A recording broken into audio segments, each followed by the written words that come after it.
you very much. Twan in the house. Twan, got to ask if this is legit or not. That's the game we're playing for this 120 right here on the Rally. Certainly one of the biggest disappointments this season has been the Minnesota Timberwolves.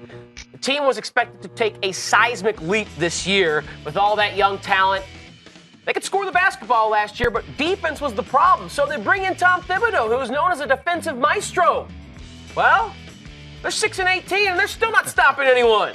Is Tom Thibodeau in over his head in Minnesota while acting as coach and GM? Legit or not?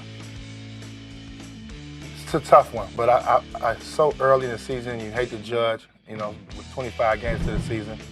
But he's not getting the job done. Right. It's really bad because we saw so much improvement from them last year, from this team.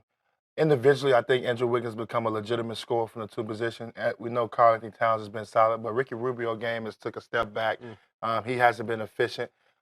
I thought he did a bad job this summer of adding the proper veterans around these young guys. I mean, Kevin Garnett was gone. We know how much he meant to Karl-Anthony Towns last year. You look at the Utah situation and the way they brought in the three veterans, the Joe Johnsons, the George Hills, and Boris Diaw. Minnesota needed to do that, and they didn't bring in anybody veteran-wise to help them. Last year they improved. Andre Miller was on that team for most of last year. Tayshaun Prince was on that team last year, along with Kevin Garnett. So you have veteran guys in there that can help get these guys prepared night in and night out how to win and how to compete.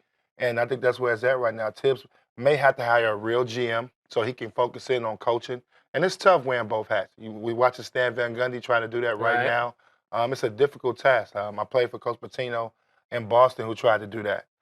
Back in 99 to 2001, he was both coach and GM. And it's tough, and I played with about 40 different guys. The personnel never stayed the same. So it's a difficult task for him, and he's a defensive-minded coach, and he can't get these guys to lock in defensively, so it's a problem. Yeah, I wonder if he did remove himself from the GM label, if he would be a little more legit coaching this team to victories. But like you said, it's a lot on the plate of one person working the personnel side and the X's and O's. Bottom line is Minnesota's just not winning games, and we thought they would.